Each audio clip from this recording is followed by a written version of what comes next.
Good evening and welcome to our Good Friday Tenebrae service. Tenebrae is a word that means service of shadows. And so tonight's service is meant to be quiet and contemplative. It's meant to invite us into a time of considering the cost of the cross. We live in a very noisy world. And so I'd invite you to take advantage of this time and this space that's being led by our Red Door Youth Group students to quiet your hearts and to sit with the meaning and significance of the cross for you this evening. We do ask that you depart in silence. You'll hear the final reading and a door slam, and we ask that you would depart in silence. I'd invite you to remain silent for the whole ride home, or even for the remainder of the evening, if that's something that you're able to do. But just out of respect for everybody else, if we'd remain silent, at least till we got to our cars. Really appreciate that. All right, let's begin our service.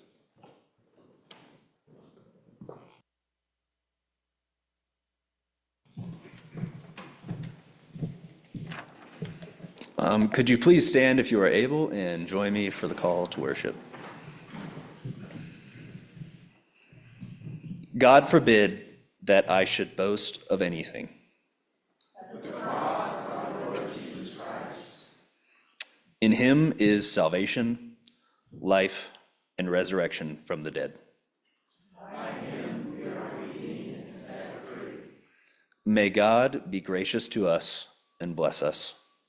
And may his face shine upon us. Now, if you could just remain standing, and we will do Hymn, O Sacred, Head Now Wounded, and that will be 98 in the hymnals.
This is from John 18, 1 through 9. When he had finished praying, Jesus left with his disciples and crossed the Kidron Valley. On the other side there was a garden, and he and his disciples went into it. Now Judas, who betrayed him, knew the place, because Jesus had often met there with his disciples. So Judas came to the garden, guiding a detachment of soldiers and some officials from the chief priests and the Pharisees. They were carrying torches, lanterns, and weapons. Jesus, knowing all that was going to happen to him, went out and asked them, "Who is it you want?" "Jesus of Nazareth," they replied. "I am he," Jesus said. And Judas the traitor was standing there with them. When Jesus said, "I am he," they drew back and fell to the ground. Again he asked them, "Who is it you want?" "Jesus of Nazareth," they said. Jesus answered, "I told you that I am he. If you are looking for me, then let these men go." This happened so that the words he had spoken would be fulfilled. "I have not lost one of those you gave me."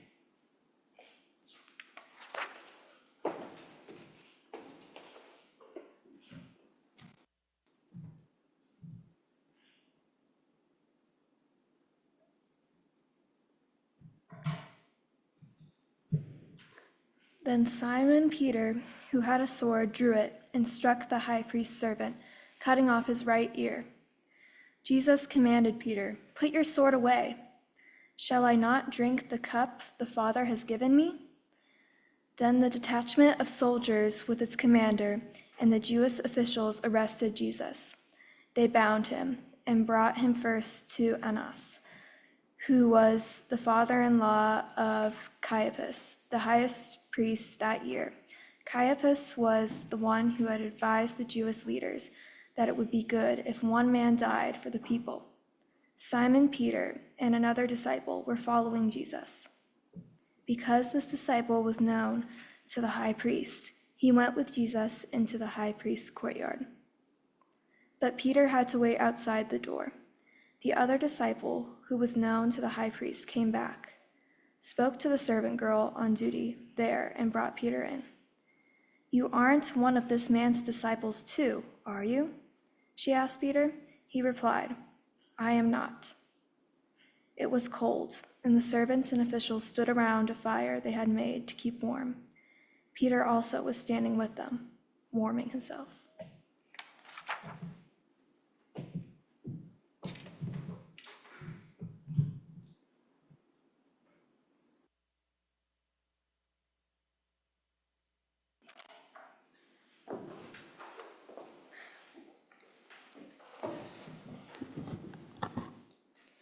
Meanwhile, the high priest questioned Jesus about his disciples and his teaching. I have spoken openly to the world," Jesus replied. "I always taught in synagogues or in the temple, where all the Jews come together. I said nothing in secret. Why question me? Ask those who heard me. Surely they know what I said." When Jesus said this, one of the officials nearby slapped him in the face. "Is this the way you address the high priest?" he demanded. "If I said something wrong," Jesus replied, "testify as to what is wrong. But if I spoke the truth, why did you strike me?" Then Annas sent him bound to Caiaphas, the high priest. Meanwhile, Simon Peter was still standing there, warming himself. So they asked him, "You aren't one of his disciples too, are you?" He denied it, saying, "I am not." One of the high priest's servants, a relative of the man whose ear Peter had cut off, challenged him. "Didn't I see you with him in the garden?" Again, Peter denied it, and at that moment, a rooster began to crow.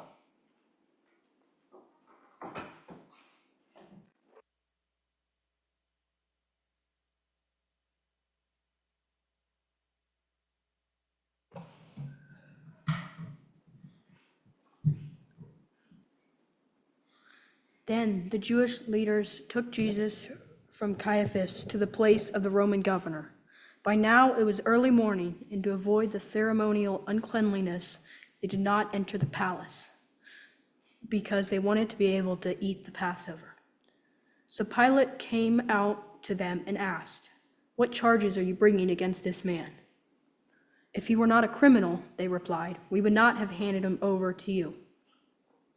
Pilate said, "Take him yourselves and judge him by your own law." "We have no right to execute anyone," they objected. This took place to fulfill what Jesus had said about the kind of death he was going to die. Pilate then went back inside the palace, summoned Jesus, and asked him, "Are you the king of the Jews?" "Is that your own idea?" Jesus asked. "Or did others talk to you about me?" "Am I a Jew?" Pilate replied. "Your own people and chief priests handed you over to me. What is it you have done?" Jesus said, "My kingdom is not of this world. If it were, my servants would fight to prevent my arrest by the Jewish leaders. But now my kingdom is from another place." "You are a king then," said Pilate. Jesus answered, "You say that I am a king. In fact, the reason I was born and came into this world is to testify the truth. Everyone on the side of truth listens to me." "What is truth?" retorted Pilate. With this, he went out again to the Jews gathered there and said, "I find no basis for a charge against him. But it is your custom for me to release one prisoner at the time of the Passover. Do you want me to release the king of the Jews?" They shouted back, "No, not him. Give us Barabbas." Now, Barabbas had taken part in an uprising. Would you please stand and join in singing, "What Wondrous Love Is This"? It's number 85 in the blue hymnal or on the screens behind me.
Then Pilate took Jesus and had him flogged. The soldiers twisted together a crown of thorns and put it on his head. They clothed him in a purple robe and went up to him again and again, saying, "Hail, King of the Jews!" and then slapped him in his face. Once more Pilate came out and said to the Jews gathered there, "Look, I am bringing him out to you to let you know that I find no basis on the charge against him." When Jesus came out wearing the crown of thorns and the purple robe, Pilate said to them, "Here is the man." As soon as the chief priests and their officials saw him, they shouted, "Crucify, crucify." But Pilate answered, "You take him and crucify him. As for me, I find no basis for a charge against him." The Jewish leaders insisted, "We have a law, and according to that law, he must die, because he claimed to be the Son of God." When Pilate heard this, he was even more afraid, and he went back inside the palace. "Where do you come from?" he asked Jesus. But Jesus gave him no answer. "Do you refuse to speak with me?" Pilate said. "Don't you realize that I have the power either to free you or to crucify you?" Jesus answered, "You would have no power over me if it were not given to you from above. Therefore, the one who handed me over of you is guilty of a greater sin." From then on, Pilate tried to set Jesus free, but the Jewish leaders kept shouting, "If you let this man go, you are no friend of Caesar. Anyone who claims to be king opposes Caesar." When Pilate heard this, he brought Jesus out and sat down on the judge's seat at a place known as the stone pavement, which is Aramaic in Gabbatha. It was the day of the preparation of the Passover, and it was about noon. "Here is your king," Pilate said to the Jews. But they shouted, take him away, crucify him." "Shall I crucify your king?" Pilate asked. "We have no king but Caesar," the chief priests answered. Finally, Pilate handed him over to them to be crucified.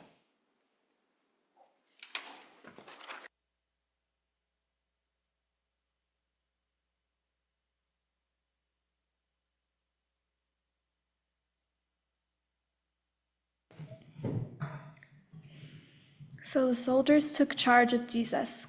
Carrying his own cross, he went out to the place of the skull.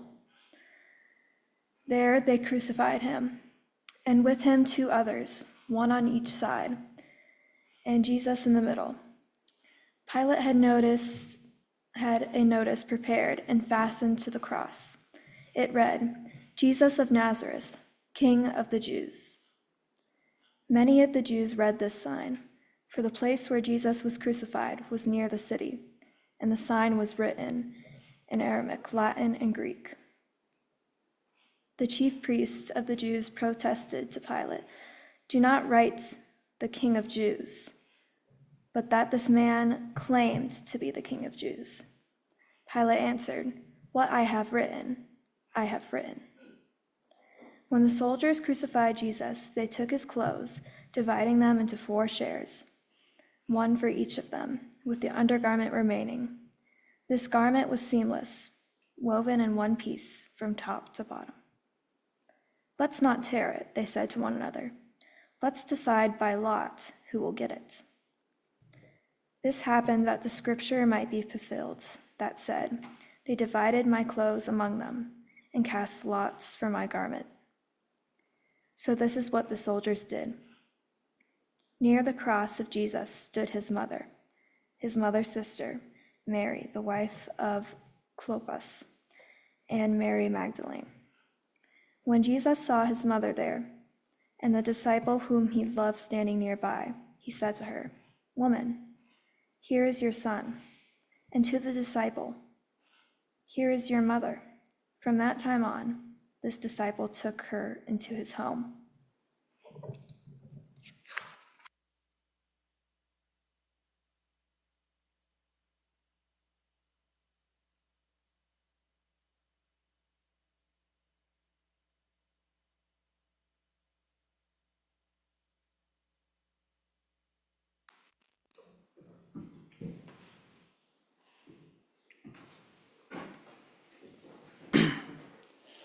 Later, knowing that everything had now been finished, and so that the scripture would be fulfilled, Jesus said, "I am thirsty."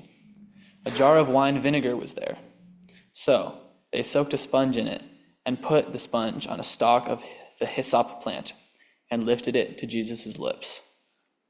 When he had received the drink, Jesus said, "It is finished." With that, he bowed his head and gave up his spirit.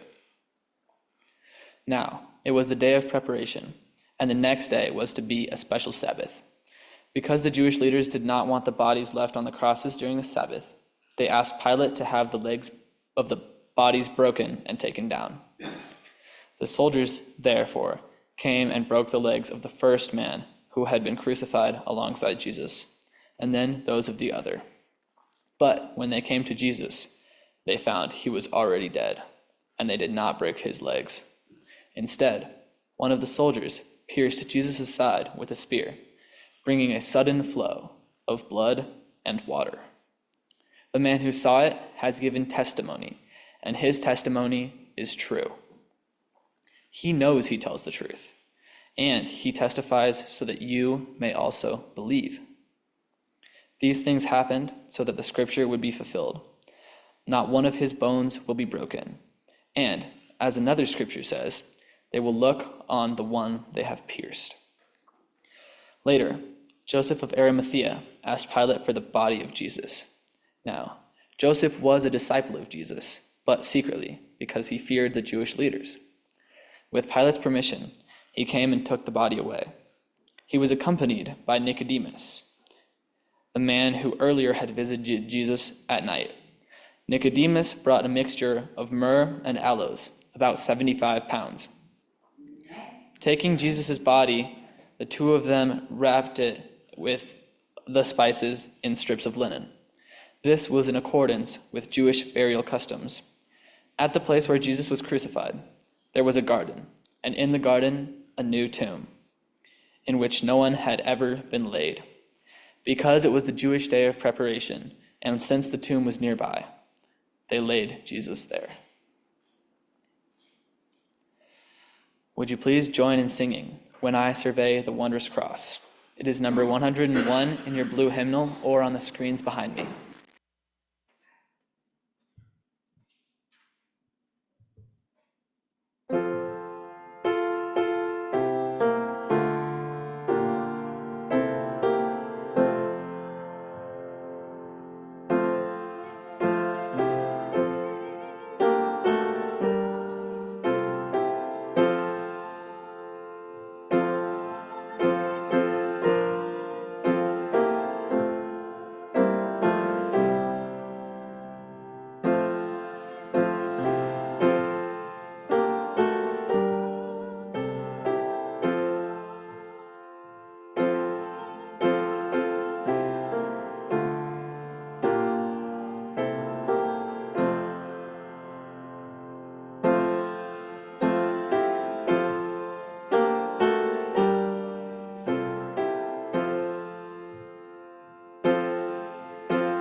my God, why have you forsaken me? Why are you so far from saving me? Why so far from my cries of anguish? My God, I cry out by day, but you do not answer. By night I find no rest. Yet you enthrone me as a holy one. You are the one Israel praises.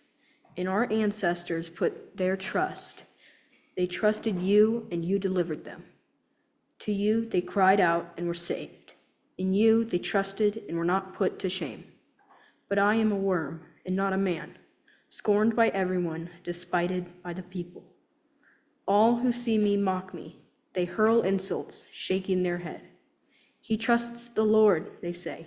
Let the Lord rescue him. Let the Lord deliver him, since he delights in him. Yet you brought me out of the womb. You made me trust in you, even at my mother's breast. From birth I was cast on you. From my mother's womb you have been my God. Do not be far from me, for trouble is near, and there is no one to help. Many bulls surround me, strong bulls of Bashan encircle me, roaring lions that tear their prey open, their mouths wide against me. I am poured out like water, all my bones are out of joint. My heart has turned to wax. It is melted within me. My mouth is dried up like a potsherd, and my tongue sticks to the roof of my mouth. You lay me in the dust of death. Dogs surround me. A pack of villains encircle me. They pierce my hands and my feet. All my bones are on display. People stare and gloat over me. They divide my clothes among them and cast lots for my garment. But you, Lord, do not be far from me. You are my strength. Come quickly to help me. Deliver me from the sword, my precious life from the power of the dogs. Rescue me from the mouth of the lions. Save me from the horns of the wild oxen.